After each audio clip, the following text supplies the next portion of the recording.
Hi everyone.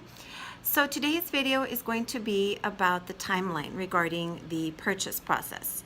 Now normally this timeline I put together and I show my buyers, but it's a really helpful tool for sellers as well. I'm going to show what happens from beginning to end. Now I might leave out a thing here or there, but for the most part it's pretty thorough. And I will have a separate video regarding the explanation of the contract as well. So this comes in very handy for sellers because, you know, if you've never sold a home and it's been a long time since you've bought one, this will be a very helpful tool as far as knowing what's involved with regard to, you know, what the buyer has to do on the purchase side of things. So I hope this comes in handy. So here's our timeline, and this is where we start looking, and this is where you close. Closing is where you sign and you pay your money. Now it doesn't necessarily mean you get keys, and I'll explain in a little bit.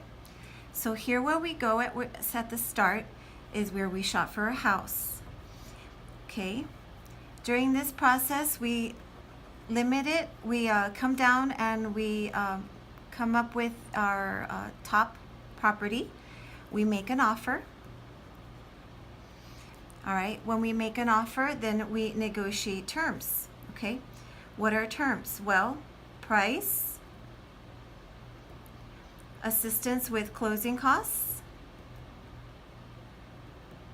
okay? Oops. Closing date, who pays survey,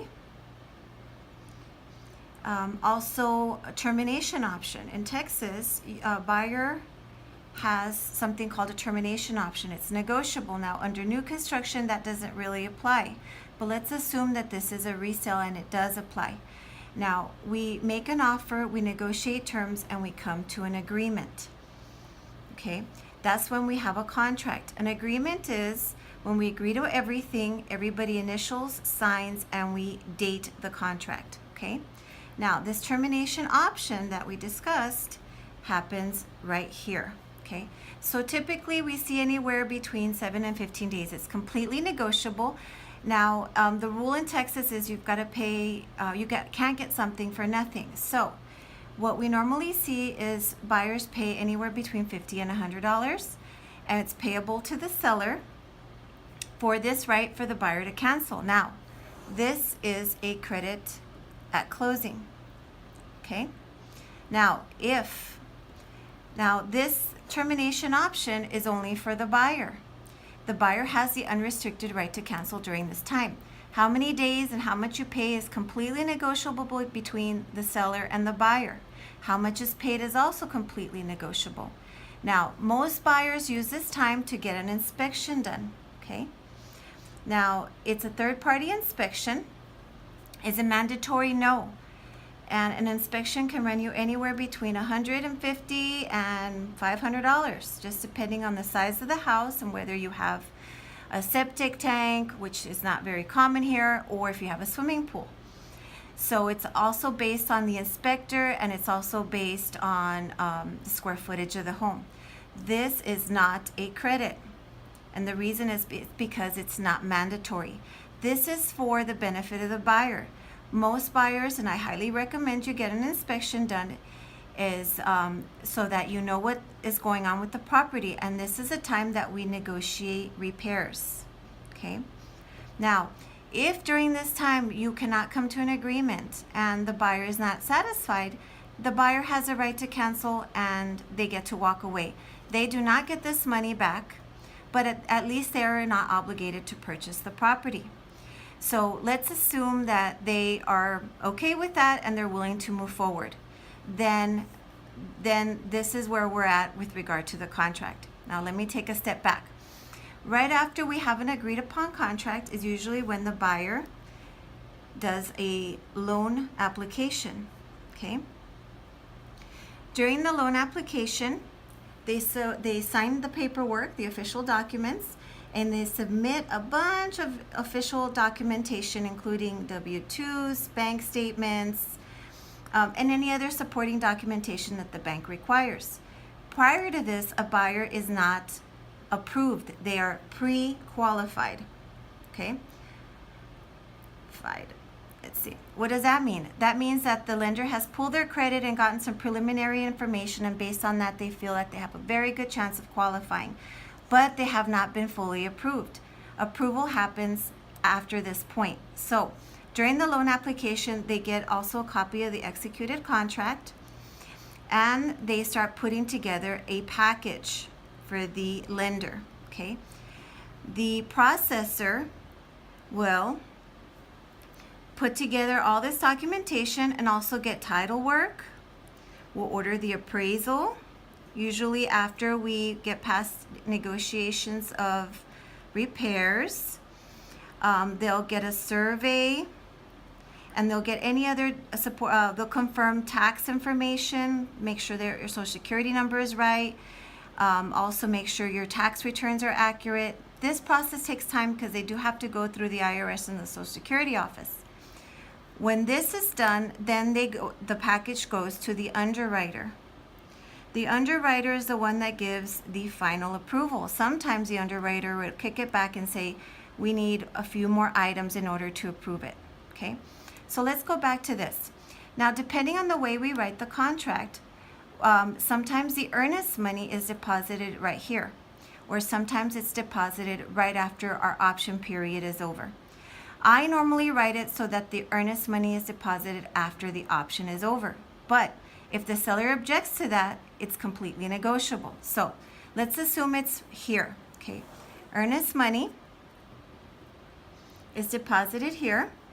Okay, and that is where you're showing in all good faith that you want to purchase the property. And that is a credit at closing. Okay, and it's payable to title. All right, so that means that if you default as the buyer and there's no given reason in the contract for you to default, the seller gets to keep the earnest money. It's kind of like the teeth to the contract. Can it be more than this? Yes. Can it be less than this? Yes. Is it negotiable? Yes. Any blank in the contract is negotiable. Okay, so this money is also deposited by the buyer to the title company. Now, at this point is usually when the appraisal gets ordered. Okay, usually the buyer is responsible for paying for it through the mortgage company, and usually it runs about $450 to $475. Okay, and that is also a credit at closing. Why does the buyer have to pay for it? Because if the buyer does not follow through with the purchase of the house, the appraiser still has to get paid. Okay, so let's go back to this assistance with closing costs. Let's assume that the buyer is going with the VA zero money down loan, and we ask the seller to pay all their closing costs and they agree. But the buyer's making all these payments. What would happen in that instance? Well, because the buyer is putting the appraisal, the earnest, the option money down, then all those monies are credited at closing, and that money will be paid back to the buyer at closing by the title company. Okay.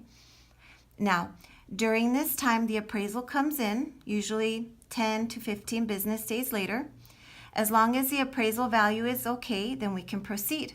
Now, depending on the kind of loan you get, if the appraisal value comes low, we get to renegotiate. Okay. If it meets at least price or higher, then you're okay. But if it comes in low, we get to renegotiate. If we don't come to an agreement, the buyer has a right to cancel and move on. Most of the time, we find a middle ground and we're able to proceed. Now, during this time, once the underwriter gives the okay, then it goes to the documents get written up by the legal department. Okay.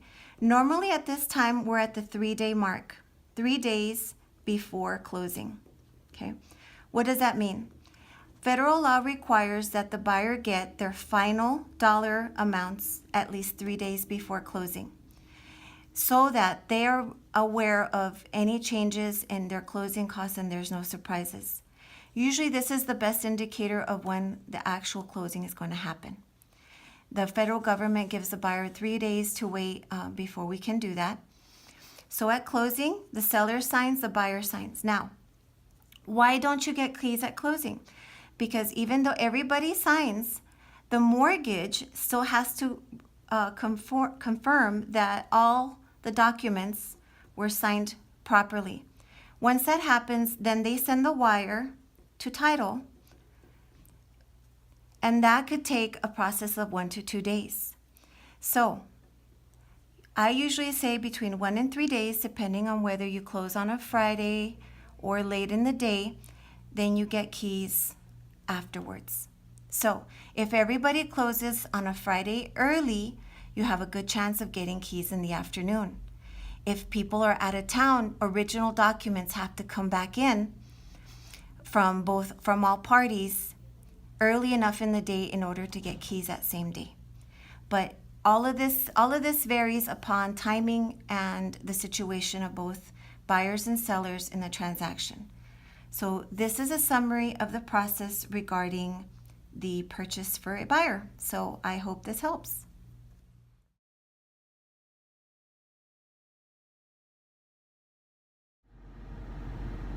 So one thing to note in that timeline is, I think I did mention that it's for a resale contract. Now, under new construction, the things that are different are there's no termination option.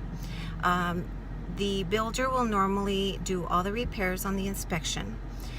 Usually an inspector will check on 3 levels of code: state, national, and local. Now, normally local code overrides the other 2, and sometimes we do see a small discrepancy in the codes, and so usually the builder will quote local code overriding the other 2, and that's usually when they won't do an item, but I've rarely seen that happen. The other thing that is a little different is normally under new construction, the sales price is not negotiable. Now, I have seen instances where the builder is willing to work on negotiating the price, but that is not very, very common. A lot of the builders don't do that because if they negotiate the price on a property, then it can affect their ability to get appraisal values in on future sales. So that's the other thing that we normally don't see. So other than that, everything else is the same. Also, the builder usually will have a preferred lender. I know that a lot of clients have their own bank, and the reason that the builder will have a preferred lender is that they usually get their construction loans through certain banks, and in order for them to get that preferred loan terms, they ask buyers to get their own mortgage loans through those banks as well, and in return they will pay all the closing costs. Now, is that a given? Is that mandatory? No. It's all completely negotiable as well, but normally they usually do get very competitive with that. I have seen a lot of the major banks on the preferred lender list, but feel free to ask me, and I will certainly ask the builder if your lender is on the preferred lender list.